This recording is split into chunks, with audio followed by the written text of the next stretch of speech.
Assalamualaikum warahmatullahi wabarakatuh. Selamat pagi anak-anakku semua. Semoga Allah selalu melindungi kalian semua sehingga kalian dalam keadaan sehat walafiat dan dapat menerima ilmu dari Ibu. Untuk pelajaran kali ini adalah ukuran penyebaran data. Apakah itu ukuran penyebaran data? Pilih. Ukuran penyebaran data adalah suatu ukuran yang menyatakan seberapa jauh penyimpangan nilai-nilai data dari pusatnya, atau ukuran yang menyatakan seberapa banyak nilai data yang berbeda dengan pusatnya. Ada 4, yaitu, jadi nanti yang dibahas di dalam ukuran penyebaran data adalah jangkauan, simpangan rata-rata, simpangan baku, dan simpangan kuartil. Yang pertama, jangkauan. Jangkauan disebut juga ring. Ring adalah ukuran penyebaran data yang paling sederhana. Hanya data tertinggi dikurangi data terkecil. Jadi R simbolnya X maksimum dikurangi X minimum. Contoh, untuk menentukan menentukan ring dari data berkelompok dapat dilakukan dengan 2 cara, yaitu yang pertama, selisih titik tengah kelas tertinggi dan titik tengah kelas terendah. Atau yang kedua, selisih tepi atas kelas tertinggi dan tepi atas kelas terendah. Contoh di sini untuk data tunggal, maka data tertingginya 9, data terendahnya 1. Maka ringnya adalah 8. Dan untuk yang distribusi berkelompok, kita cari interval terendah dan interval tertinggi. Interval tertinggi 170 sampai 174 itu nilai tengahnya berapa? Dan yang terendah 140 sampai 144 itu nilai terendahnya berapa? Jadi nilai tengahnya berapa, yang tertinggi juga nilai tengahnya berapa. Sehingga ringnya adalah 172 dikurangi 172 dikurangi 142 yaitu 30. Maka ringnya adalah 30. Ya, untuk ring mudah ya, hanya data tertinggi kurangi data terendah. Yang kedua adalah simpangan rata-rata. Simpangan rata-rata disimbolkan dengan SR. Disebut juga deviasi rata-rata. Suatu ukuran yang menunjukkan harga mutlak deviasi tiap data terhadap nilai rata-ratanya. Sehingga SR untuk data tunggal atau tidak berkelompok, jumlah dari XI min X bar dimutlak. Mutlak itu artinya apa? Yang nilainya negatif jadi positif, dijumlah dibagi N. Sedangkan untuk data berkelompok, jumlah dari FI kali harga mutlak XI min X bar dibagi sigma FI. FI adalah frekuensi kelasnya. Contoh, ini simpangan rata-rata, dicari dulu rata-ratanya. 2 tambah 1 tambah 4 tambah 2 tambah 6 dibagi 5. Ada 3. Maka simpangan rata-ratanya adalah, ini dengan menggunakan tabel XI min X bar. 2, ini diurutkan 1, 2, 3.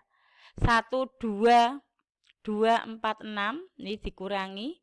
1 kurangi 3 min 2, 2 kurangi 3, dan seterusnya. Kemudian dimutlakan. Mutlak itu min jadi positif.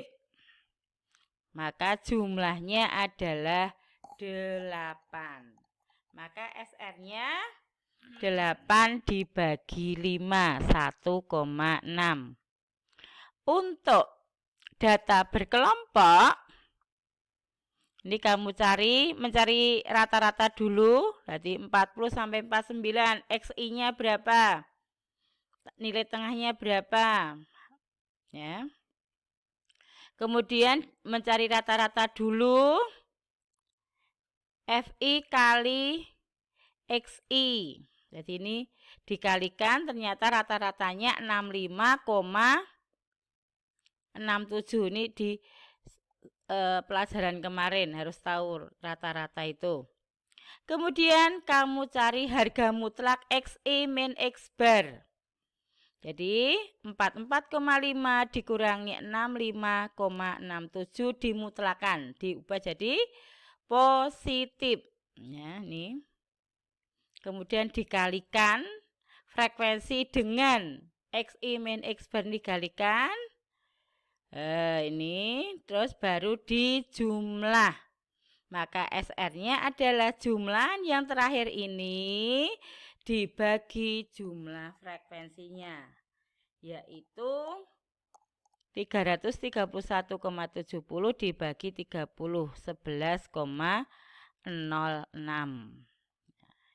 Yang ketiga adalah simpangan baku. Simpangan baku disebut juga deviasi standar. Ini merupakan ukuran yang menunjukkan deviasi standar data pengamatan terhadap rata-ratanya. Dibanding dengan simpangan rata-rata, deviasi standar merupakan ukuran penyebaran yang lebih baik.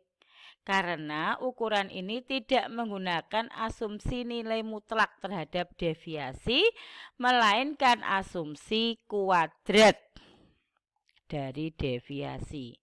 Ini rumusnya, untuk data yang besar, lebih besar dari 30, sigma XI min X bar dikuadratkan, sigma itu dijumlah ya, semuanya dijumlah, dibagi N di akar. Untuk yang kurang dari 30, dibaginya N-1. Ini demikian juga untuk yang berkelompok dikalikan frekuensinya. Ya.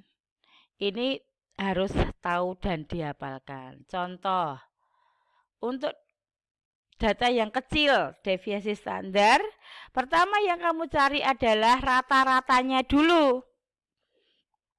Setelah itu dikuadratkan. Di XI min X bar tadi ketemu, dikuadratkan. Nah, ini dikuadratkan dibagi, ini jumlahnya 16. Maka akar dari 16 per jumlahnya tadi kan 5 dibagi 4. Jadi akar 4 sama dengan 2. Bagaimana untuk data berkelompok? Nah, berkelompok rada angel.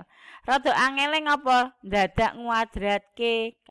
Apalagi kalau kuadratnya itu koma-koma. Nih, pertama sama cari apa rata-ratanya dulu. Nih pakai FI kali XI, boleh pakai rataan sementara itu juga boleh. Maka setelah ketemu rata-ratanya, jadi ketemu rata-ratanya 55, maka ini dikurangi dengan XI, 37 kurangi 55. Nih, ketemunya XI min X bar baru dikuadratkan. Nah, setelah dikuadratkan, dikalikan frekuensinya. Baru dijumlah. SD, simbolnya SD, yaitu akar sigma FI kali XI min X bar kuadrat dibagi N. Yang keempat adalah simpangan kuartil. Kemarin sudah dipelajari ketika mempelajari ukuran letak, yaitu Hi, D, dan H. Khi-D adalah simpangan kuartil, setengah Khi 3 kurangi Khi 1, dan H adalah hamparan jangkauan antar kuartil, Khi 3 kurangi Khi 1. Ya, untuk standar deviasi ini ada yang dinamakan ragam. Ya, tadi belum. Ragam adalah standar deviasi ini dikuadratkan sehingga ragam dirumuskan SD kuadrat. Jadi akarnya dihilangkan. Jadi materi kita hanya seperti ini untuk materi terakhir. Untuk simpangan atau untuk standar deviasi atau tadi disebut simpangan baku, ini untuk soal-soal ujian kemungkinannya hanya yang ini, yang soalnya data tunggal. Untuk data berkelompoknya itu jarang keluar. Ini rumusnya harus dihafalkan ya. Nah, demikian materi kita untuk kali ini. Hanya seperti itu. Jadi yang perlu kalian tekankan di sini adalah harus tahu rumusnya, kemudian memasukkan angka-angkanya. Terima kasih kalian telah mengikuti pelajaran Ibu hari ini. Walaupun belajar di rumah, tetap semangat. Jadi kalian harus tetap belajar dan belajar. Jangan sampai terlena hanya untuk bermain dan mengerjakan sesuatu yang tidak berguna. Demikian pelajaran kita hari ini. Akhirul kalam. Wassalamualaikum warahmatullahi wabarakatuh.